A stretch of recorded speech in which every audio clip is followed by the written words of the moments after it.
मित्रांनो, ही गोष्ट त्यावेळची आहे जेव्हा मी नोकरीच्या निमित्ताने मुंबई शहरात राहायला गेलो होतो. नवीन शहर आणि नवीन नोकरीमुळे मनात थोडी अनोखी हुरहुर होती. मी ज्या ठिकाणी भाड्याने राहत होतो त्याच्या अगदी बाजूलाच एक नवविवाहित जोडपं राहत होतं. त्यांच्या लग्नाला साधारण 1-2 वर्ष झाले असतील. ते दोघेही सुशिक्षित आणि नोकरी करणारे होते. तिचा नवरा सरकारी नोकरी करत होता. त्यामुळे त्याला वेळेचं बंधन असायचं आणि ती एका प्रसिद्ध कंपनीत कामाला होती. दोघेही सकाळी लवकर कामावर जायचे आणि संध्याकाळी थकून घरी परत यायचे. आणि तिचा नवरा पण घरी आल्यावर दिवसभराच्या कामामुळे खूप थकून जायचा. त्याला आराम करण्याची गरज असायची. त्यामुळे तो तिला खुश करत ठेवू शकत नव्हता. दिवसभराच्या धावपळीनंतर त्याला लगेच झोप लागून जायची. त्यांच्या चेहऱ्यावरून आजचा दिवस कसा गेला याची कल्पना यायची. त्यामुळे ती घरी एकटी आणि अतृप्त राहायची. तिच्या डोळ्यात एक प्रकारची उदासी आणि ओळख जाणवायची.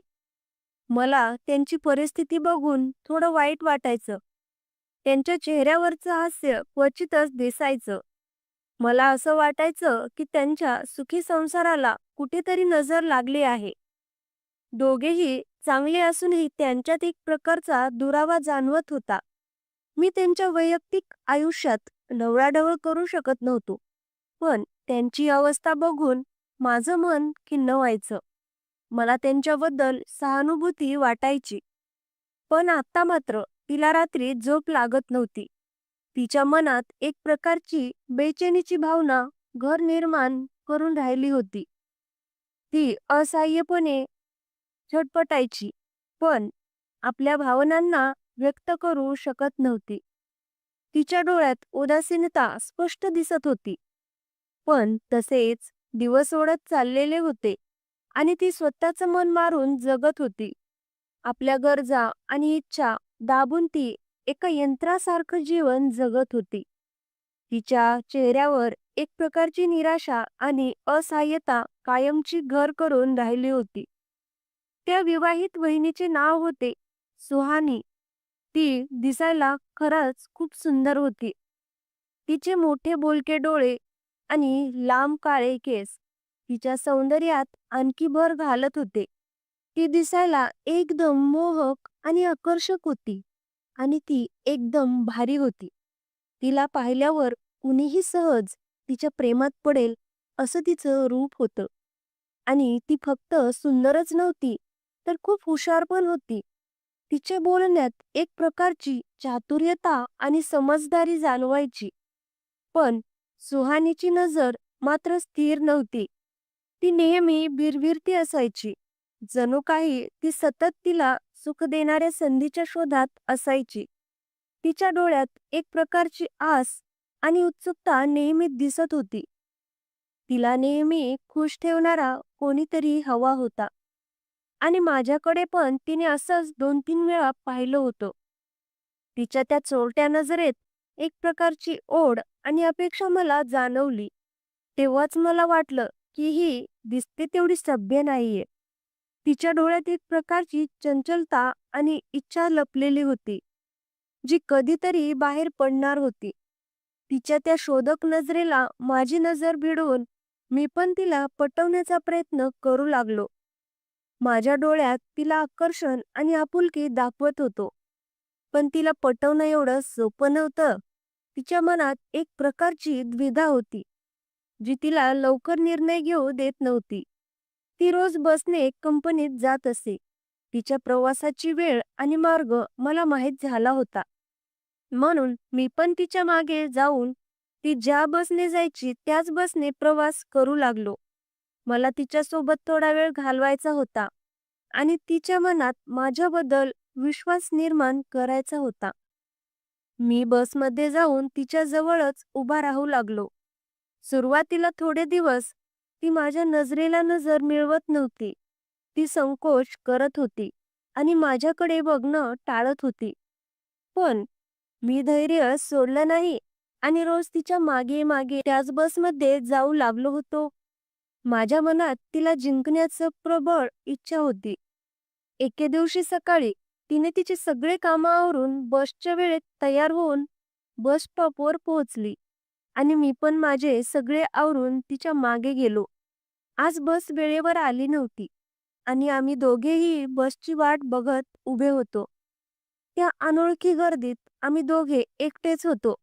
बसची वाट बघत असताना वातावरणात एक प्रकारची शांतता होती. आम्ही दोघेही अस्वस्थपणे बसची वाट पाहत होतो. माझ्या मनात तिला बोलण्याची संधी शोधत होतो.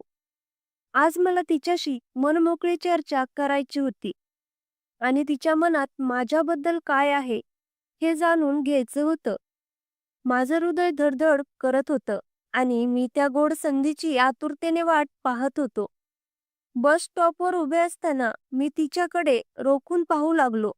माझ्या डोळ्यात तिच्याबद्दलची ओढ आणि आकर्षण स्पष्ट दिसत होतं. ती पण माझ्याकडे बघत होती.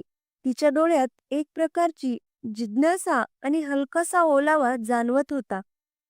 आणि अचानक तिने माझ्याकडे पाहून मला जवळ येण्याचा इशारा केला. तिच्या त्या अनपेक्षित इशाऱ्याने माझं हृदय धडधड करू लागलं. माझं मन उत्सुकतेने भरून आलं आणि मी हळूच तिच्या जवळ गेलो. माझ्या जवळ येताच ती मला कुतूहलाने म्हणाली, "तू इकडे रोज कोणत्या कंपनीत कामाला जात असतोस?" तिच्या त्या पहिल्या थेट प्रश्नाने मी थोडा गोंधळलोच, पण लगेच स्वतःला सावरलं आणि उत्तर दिलं, "मी पण कंपनीत कामाला आहे आणि तुमच्या कंपनीच्या थोडे समोर गेले की मी ज्या कंपनीत काम करतो ती कंपनी आहे." माझं उत्तर ऐकून ती समाधानी झाली आणि म्हणाली, "अच्छा, ठीक आहे." त्यानंतर आम्ही मनमोकळ्या गप्पा मारत होतो. वातावरणातला संकोच आता पूर्णपणे दूर झाला होता. गप्पांच्या ओघात तिने मला प्रश्न विचारला, "तुमचं लग्न नाही झालं अजून?" तिच्या त्या वैयक्तिक प्रश्नाने मी क्षणभर विचारमग्न झालो आणि मग तिला प्रामाणिकपणे म्हणालो, "अजून मला आवडेल अशी मुलगी मिळाली नाही." माझ्या त्या उत्तरावर तिने माझ्या डोळ्यात रोखून पाहिलं. तिच्या त्या अर्थपूर्ण नजरेने माझं मन अधीर झालं. तिच्या त्या प्रेमळ बोलण्यावर मी हसून म्हणालो, "कशी आहे मुलगी? तुला कशी हवी आहे?" "तर ती सुंदर असली पाहिजे." माझ्या डोळ्यात तिच्याबद्दलचं आकर्षण स्पष्ट दिसत होतं. माझं उत्तर ऐकून ती मिश्किलपणे म्हणाली, "जशी की तुमच्यासारखी." तिच्या त्या गूढ बोलण्याने माझं मन उत्सुकतेने भरून आलं. मी तिला हसून हो म्हणालो. ती लाजून म्हणाली, "मी एवढी सुंदर आहे का?" तिच्या त्या विनम्र प्रश्नावर मी तिला विश्वासाने म्हणालो, "तुम्ही खूप सुंदर आहात." खरंच. माझ्या त्या स्पष्ट कबुलीने तिच्या चेहऱ्यावर आनंदाची लाली पसरली. ती हळू आवाजात म्हणाली, "मिळेल, नक्की मिळेल. माझ्यासारखी सुंदर मुलगी लवकरच मिळेल." तिच्या त्या आशावादी बोलण्याने माझं मन आनंदाने ओतप्रोत भरून गेलं. तेवढ्यात बस आली आणि आम्ही बसमध्ये शिरलो. बसमध्ये बघतो तर काय, आज खूप गर्दी होती. आम्हाला उभं राहावं लागलं. पण म्हणतात ना, जे होतं ते चांगल्यासाठीच होतं. तसंच झालं आणि ती माझ्या समोर आणि मी तिच्या मागे उभा होतो. मी तिला हलकेत चिकटून उभा होतो. खरंच काय क्षण होता तो. एकदम भारी वाटत होतं मला आणि मी तिच्याशी जवळून करत होतो. पण ती नकार देत नव्हती. तिच्या त्या मौन संमतीने माझं मन आनंदित झालं होतं आणि ती सुद्धा ते क्षणाचा आनंद घेत होती. तिच्या चेहऱ्यावर एक प्रकारची लाजरी स्माईल होती आणि तिच्या डोळ्यात एक चमक दिसत होती. मला तिचे इशारे समजले आणि मग आम्ही आमचे स्टॉप येईपर्यंत मज्जाच मज्जा केली. त्या गर्दीत असूनही आम्ही दोघे एका वेगळ्या जगात हरवून गेलो होतो. आणि तिने जाताना मला एक प्रेमळ कटाक्ष टाकला आणि ती मला बाय करून निघून गेली. मी पण तिला बाय केलं आणि कंपनीत गेलो. पण माझं मन काही कामात लागत नव्हतं. सारखे तिचेच विचार माझ्या डोक्यात येत होते. तो बसमधला क्षण माझ्या डोळ्यासमोरून जातच नव्हता. तिच्या स्पर्शाची ऊब आणि तिची लाजरी नजर मला बेचैन करत होती. आत्ता मात्र मला तिची ओढ लागली होती. तिच्याशिवाय मला काही चैन पडत नव्हतं.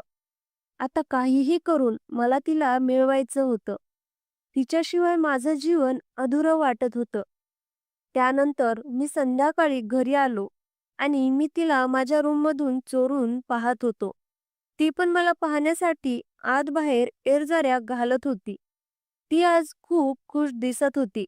तिच्या चेहऱ्यावर एक प्रकारचा आनंद आणि डोळ्यात प्रेमळ चमक होती आणि जणू ती माझ्याशी नजरेतूनच संवाद साधत होती. त्या शांत नजरेत खूप काही अव्यक्त प्रेम आणि ओढ दडली होती. माझं मन तिच्या भेटीसाठी अधीर झालं होतं. आमच्या दोघांच्या नजरा एकमेकांना काहीतरी गंभीर सांगण्याचा प्रयत्न करत होत्या. त्या शांत नजरेत खूप अव्यक्त भावना आणि ओढ दडली होती. त्या रात्री मी रात्रभर झोपलोच नाही. सारखे तिचेच विचार माझ्या मनात येत होते. तिच्या हास्याची आठवण मला बेचैन करत होती आणि पहाटे मला कधी झोप लागली हे मला कळलंच नाही. दुसऱ्या दिवशी परत आम्ही आमचे काम आवरून बस स्टॉपवर जायला निघालो.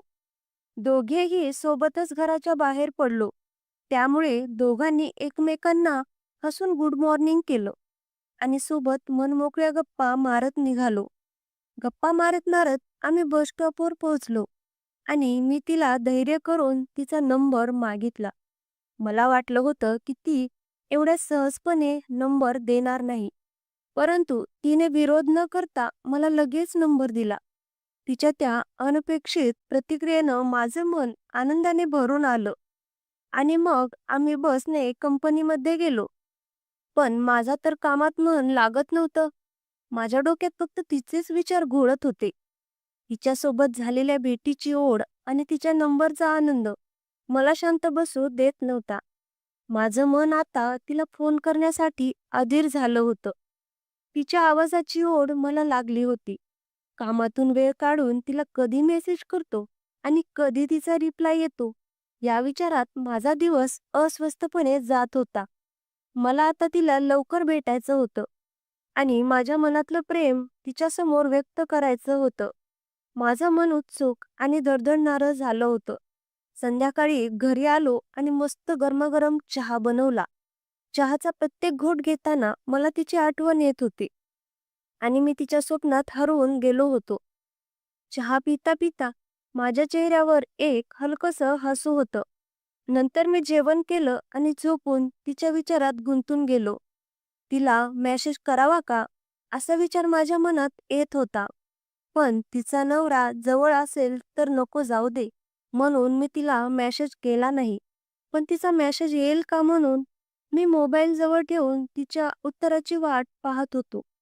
माझं मन अधीर झालं होतं. जवळपास 11:30च्या दरम्यान तिचा मेसेज आला. "काय करत आहेस?" असा तिचा प्रश्न होता. मी तिला हळूच काही नाही म्हणालो. ती म्हणाली, "झोप येत नाही का?" तर मी निश्वास सोडत म्हणालो, "हो ना, झोप येत नाहीये." माझं मन तिच्याशी बोलण्यासाठी उत्सुक झालं होतं. ती म्हणाली, "का येत नाही झोप?" तर मी लाजून म्हणालो, "काय माहीत, पण कुणाचे तरी विचार मनात येत आहेत." ती कुतूहलाने म्हणाली, "कोणाचे येत आहेत?" मी तिला मिश्किलपणे म्हणालो, "आहे एक सुंदर रूपवती. तिचे येत आहेत." माझ्या त्या गूढ बोलण्याने तिची उत्सुकता आणखी वाढली. तशी ती हसून म्हणाली, "माझ्यासारखी आहे का?" मी तत्काळ म्हणालो, "हो, अगदी तुमच्यासारखीच." ती लाजून म्हणाली, "कुठे राहते ती?" तर मी म्हणालो, "माझ्या जवळच राहते." आता आमच्या दोघांमधील संवाद एका नवीन वळणावर आला होता. माझं हृदय धडधड करत होतं आणि पुढे काय होणार याची उत्सुकता मला चैन पडू देत नव्हती. माझं ते उत्तर वाचून तिला कळालं आणि तिने मला हळूच विचारलं, "खरंच मी तुम्हाला आवडते का रे?" तिच्या त्या प्रेमळ प्रश्नाने माझं मन आनंदाने ओतप्रोत भरून गेलं. मी तिला उत्कटतेने म्हणालो, "खूप म्हणजे खूपच आवडतेस ग. कसं सांगू की किती आवडतेस मला? ते शब्दात सांगता येत नाही." माझ्या त्या भावूक कबुलीने तिचं मनही प्रेमाने भरून आलं. तिने लगेच मेसेज केला, "मला पण तू खूप आवडतोस." तिच्या त्या 3 शब्दांनी माझ्या मनात आनंदाची लाट उसळली. माझं हृदय धडधड करू लागलं. नंतर मी तिला अधीरतेने म्हणालो, "मला तुला मिठीत घ्यायचं आहे, आत्ता." तर ती थोडी लाजून, "आता नको," म्हणू लागली. तिच्या त्या संकोचाने माझं मन उत्सुक झालं. मी तिला विनंती करत म्हणालो, "अगं, मला तुझ्याशिवाय राहवत नाही गं. प्लीज मला एकदा तुला मिठीत घेऊ दे. प्लीज." माझ्या त्या आर्त विनंतीला ती तयार झाली आणि तिने मला बाहेर बोलावलं. मी तिच्या रूमजवळ गेलो. तिने बाहेरचा लाईट बंद केला होता. ती बाहेर आली आणि मी तिला बाहेर येताच माझ्याजवळ ओढलं आणि तिला मिठी मारली आणि हळूच किस करू लागलो आणि मग हळूच बाजूला झालो. त्या क्षणाने माझं मन शांत आणि समाधानी झालं होतं. मी तिला उत्सुकतेने विचारलं, "उद्या तू कामावर जाऊ नको." "मी पण जात नाही." माझ्या त्या अनपेक्षित बोलण्यावर तिने एकही मिनिट वेळ न घालवता मला तत्काळ होकार दिला. तिच्या सहभागी वृत्तीने माझं मन आनंदाने ओतप्रोत भरून गेलं आणि मग आम्ही दोघेही आपापल्या रूममध्ये गेलो. मला आता शांत वाटत होतं आणि उद्या काय काय होणार याची ओढ लागली होती. त्या गोड स्वप्नांच्या विचारात मी गाढ झोपी गेलो. सकाळी लवकर उठून मी आनंदाने तयार झालो. मस्त परफ्यूम मारला आणि तिच्या नवऱ्याची ड्युटीवर जाण्याची वाट पाहत होतो. माझं मन धडधड करत होतं आणि मी त्या भेटीच्या क्षणासाठी आतुर झालो होतो. तिचा नवरा ड्युटीवर जाताच मी पटकन तिच्या रूममध्ये शिरलो आणि दार बंद केलं. माझं हृदय वेगाने धडधडत होतं. मी डायरेक्ट तिला मिठी मारली. तिच्या जवळ असण्याचा आनंद अविस्मरणीय होता. माझं मन प्रेमाने भरून गेलं होतं. तिला जवळ घेऊन खूप प्रेम केले आणि आम्ही दोघांनी पण खूप प्रेम केले आणि नंतर खूप गप्पा मारल्या. दिवसभर मजे केले आणि मी माझ्या रूमवर गेलो. तर आता नेहमी वेळ मिळेल तेव्हा मजे करत होतो. तर मित्रांनो, कथा आवडली असेल तर कमेंट करून सांगा. व्हिडिओला लाईक करा, चॅनेलला सबस्क्राईब करायला विसरू नका. चला तर मग पुन्हा भेटूयात अशाच नवीन व्हिडिओमध्ये. धन्यवाद.